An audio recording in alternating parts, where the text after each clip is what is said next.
తెలంగాణలో ఎన్నికలు ముగిశాయి. ఇక కాంగ్రెస్ పార్టీ అధికారంలోకి వచ్చింది. ఇక కాంగ్రెస్ పార్టీ 6 గ్యారంటీల పైన ఫోకస్ పెట్టింది. 6 గ్యారంటీల్లో నేపథ్యంలో ఇక మహిళలకు ఉచిత బస్సు ప్రయాణాన్ని కొనసాగింపుగా ముందుకు వెళ్తా ఉంది. ఇదే నేపథ్యంలో మనతో పాటు మాట్లాడడానికి ఇక కాంగ్రెస్ భవిష్యత్ కార్యాచరణ ఎట్లా ఉండబోతుంది, కాంగ్రెస్ తీసుకునే నిర్ణయాలు ఏ విధంగా ఉండబోతున్నాయి, ఇక అన్ని అంశాలతో మనతో మాట్లాడడానికి భవానీ రెడ్డి గారు ఉన్నారు, అధికార ప్రతినిధి. చెప్పండి మేడం, ఎట్లా ఉండబోతుంది కాంగ్రెస్ భవిష్యత్ కార్యాచరణ అంటే ఏం చెప్తారు? ఇవాళైతే అందరికీ ధన్యవాదాలు చెప్తూ పార్టీ కోసం కష్టపడ్డ వాళ్ళకు అందరికీ ఇన్ఛార్జ్గా వచ్చిన ఇక్కడ పార్టీ గెలుపుకు పడ్డ వాళ్ళందరికీ కూడా ధన్యవాదాలు చెప్తున్నాం. సో రాబోయే రోజులలో నిజంగా కూడా నెక్స్ట్ మళ్ళీ ఎంపీ ఎలక్షన్స్ వస్తున్నాయి, నెక్స్ట్ సర్పంచ్ ఎలక్షన్స్ ఇవన్నీ ఉన్నాయి. ఆ కార్యాచరణ జరుగుతూ ఉంది. సో అట్లా అందులో భాగంగానే మొట్టమొదటి పిఎస్సి ఇవాళ జరుగుతూ ఉంది. సో ఆశాభావం అయితే అందరూ వ్యక్తం చేస్తూ ఉన్నారు. మంచి పాలన అందించే దిశగా రేవంత్ రెడ్డి గారు ముందుకు పోతూ ఉన్నారని కూడా మేమందరం కూడా హ్యాపీగా ఉన్నాం. ఇక 6 గ్యారంటీలో స్కీమ్లో భాగంగా మహిళలకు ఉచిత బస్సు, ఇక ఉచిత బస్సుకు సంబంధించి ఒకవైపు ఇది హర్షణీయదగ్గ విషయమైనప్పటికీ కూడా ఇంకొక వర్గం ఏదైతే ఆటో డ్రైవర్స్ ఉన్నారో చాలా ఇబ్బందులు ఎదుర్కొంటున్న పరిస్థితి కనబడుతూ ఉంది. దీన్ని ఎట్లా అధిగమించబోతుంది కాంగ్రెస్ ప్రభుత్వం అంటే ఏం చెప్తారు? గతంలో కూడా ఆర్టీసీ ఉన్నప్పుడు ఆటో వాళ్ళు కూడా ఇష్టం వచ్చినట్టు ఎవరికి వాళ్ళు లైసెన్సులు లేకుండా ఆర్టీసీ ఆదాయాన్ని గండి కొట్టి ఒకంత అట్లా చేసిండ్రు. కానీ అట్లా అని చెప్పి మేమేమి ఇట్లా ప్రతీకార చర్య ఏం లేదు. ఇది ఒక మంచి స్కీమ్, మహిళలందరికీ కూడా అవైల్ చేసుకోవడానికి ఇది ఒక చాలా చక్కటి స్కీము. అట్లా అని మీరు ఎవరు అధైర్యపడద్దు. మీకందరికి కూడా రేపు పొద్దున ఉపాధి, రేపు రాబోయే రోజులలో కొత్తగా బస్సులు కొనుగోలు చేసినా మాకు డ్రైవర్లు అవసరం, క్రూ అవసరం, స్టాఫ్ అందరూ అవసరం. కాబట్టి మీకందరికి కూడా అవకాశం వస్తుంది. వి విల్ ట్రైన్ యూ అని చెప్పి రేవంత్ రెడ్డి గారు ఆల్రెడీ చెప్పిండ్రు. మిమ్మల్ని అందరినీ కూడా ప్రభుత్వం తీసుకునే ప్రయత్నం చేస్తాము, ఉపాధి అవకాశాలు కల్పిస్తామని చెప్పిన. కొంచెం సంయమనం పాటించండి. ఇది అందరికి కూడా పిల్లలకు, ఉద్యోగాలకు వెళ్ళే వాళ్ళకి, మహిళలకు అందరికి కూడా చాలా చక్కటి స్కీము. దీనికి మాత్రం అడ్డుపడద్దని ఒక మహిళగా నేను రిక్వెస్ట్ చేస్తా ఉన్నాను. ఇక రేవంత్ రెడ్డి పరిపాలన, ఈ 10 రోజుల పరిపాలన ఎట్లా ఉందంటే మీరు ఏం చెప్తారు?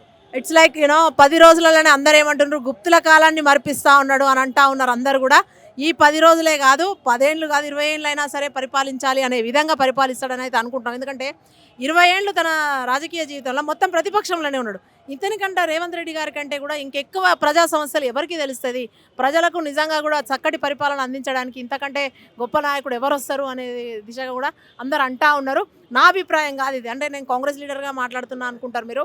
సగటు మనుషులు బయట అందరు కూడా మాట్లాడుకునేది అదే ఉంది. Congress party is doing well, keep going అని చెప్పేసి అందరు మాకు చెప్తా ఉన్నారు.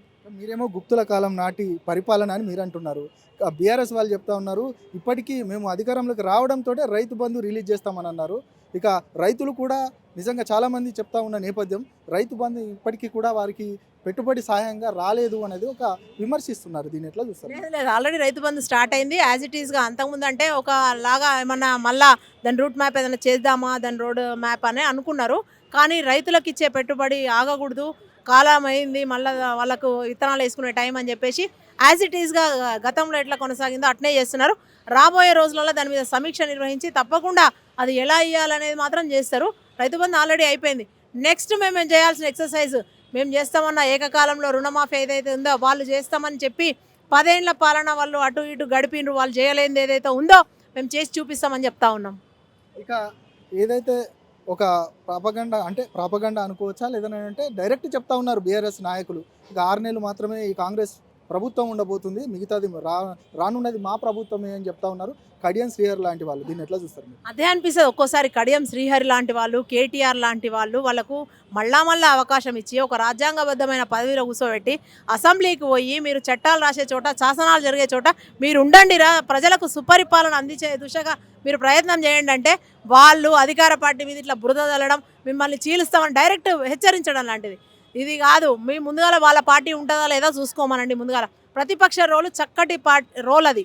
ప్రతిపక్షంలో ఉండి ప్రజల సమస్య మీద కొట్లాడండి, ఒకంత గౌరవంగా ఉంటుంది. అంతే తప్ప విఘ్నులు, చదువుకున్న వాళ్ళు, గతంలో విద్యాశాఖ మంత్రిగా చేసిన వాళ్ళు, పెద్దలు, శ్రీహరి లాంటి వాళ్ళు కూడా ఇట్లా మాట్లాడితే చాలా బాధాకరం అనిపించింది. ఇప్పటికైనా మించిపోయింది లేదు. పత్రికా ముఖంగా వాళ్ళు మీడియా ముఖంగా వచ్చి ఒక సారీ చెప్తూ ఆ వర్డ్స్ని వెనుకకు తీసుకుంటే బాగుంటుంది. లేదంటే తెలంగాణ సమాజం అంతా చూస్తూ ఉంది, ఇది వాళ్ళకే వదిలేస్తున్నాం. మండలిలో మాట్లాడుతూ కవిత, ఇక అదేమో టూరిస్ట్ స్పాట్ కాదు మేడిగడ్డ, ఎందుకు మీరు అలా చేస్తున్నారు అనేది ఒక రేవంత్ రెడ్డిని క్వశ్చన్ చేసింది. దీనిపైన మీ స్పందన ఏంటి? ఇక కవిత కూడా మాట్లాడుతుంది. మరి వాళ్ళ నాయన గతంలో బస్సులు పెట్టి రాష్ట్ర వ్యాప్తంగా అందరికీ కూడా మీడియా వాళ్ళకు కూడా అందరికీ కూడా బస్సులు పెట్టి రండి మేడిగడ్డ చూడండి, మా బాహుబలి మోటార్లు చూడండి, మా సుందిలా చూడండి, మా అన్నారం చూడండి అనుకుంటా మస్తు చూపించిండ్రు. అట్లా కాదు, ఇప్పుడు ఒక జరిగింది కాబట్టి అది ఎందుకు కుంగింది, ఒక ఉన్నత స్థాయి కమిటీ అయితే వేస్తారు. అది కుంగినందుకు కనీసం నీ ప్రభుత్వం ఇంకా ఉండే నెల రోజుల కన్నా ముందే, 2 నెలల కన్నా ముందే ఒక మంత్రి మండలితో నువ్వు ఎందుకు వేయలేదు, నువ్వు ఒక కమిటీ ఎందుకు వేయలేదు, అసలు ఏం లేదు. వచ్చిండ్రు కేంద్రం నుంచి నివేదిక కూడా ఇచ్చేళ్ళిండ్రు వాళ్ళు, అంటే ఆ కట్టాల్సిన చోట అది కాదు, అందుకనే ఇట్లా జరిగింది, ఇసుక మేటలు వేసి పిల్లలు కుంగినాయని చెప్పి. పోయినసారేమో అన్నారం పోయింది, సుందిలా పోయింది, ఇప్పుడు ఇది పోయింది, ఇంకా ఏముందని మాట్లాడడం. అంటే వాళ్ళు తీసుకెళ్ళేమో మటన్లు చికెన్లు పెట్టి యాటలు కోసి అదే కట్టల మీద వీడియోస్ ఉన్నాయి, అన్నీ ఉన్నాయి, ఫోటోలు జనాలు చూస్తూనే ఉన్నారు. అంటే ఇక్కడ నష్టం జరిగింది. దాన్ని ఇవాళ మొన్నటిదాకా ఎల్ఎన్టీ వాళ్ళు ఏం చెప్పిండ్రు, ఎలక్షన్కి పోయే ముందు ప్రతి మీటింగ్లలో వాళ్ళు ఏం చెప్పిండ్రు, వాళ్ళే మళ్ళీ దాన్ని పునరుద్ధరిస్తారు, టెండర్ ఎవరికైతే ఇచ్చినామో, ఎవరైతే ప్రాజెక్ట్ నిర్మించిండ్రో వాళ్ళే చేస్తామన్నారు. ఇప్పుడు వాళ్ళు ఏమన్నారు, మాట మార్చి మాకు సంబంధమే లేదు, అది ఇంజనీరింగ్ రీకన్స్ట్రక్షన్ మేము చేయమంటా ఉన్నారు వాళ్ళు. అంటే ఎవరి మీద వేయాలి మరి?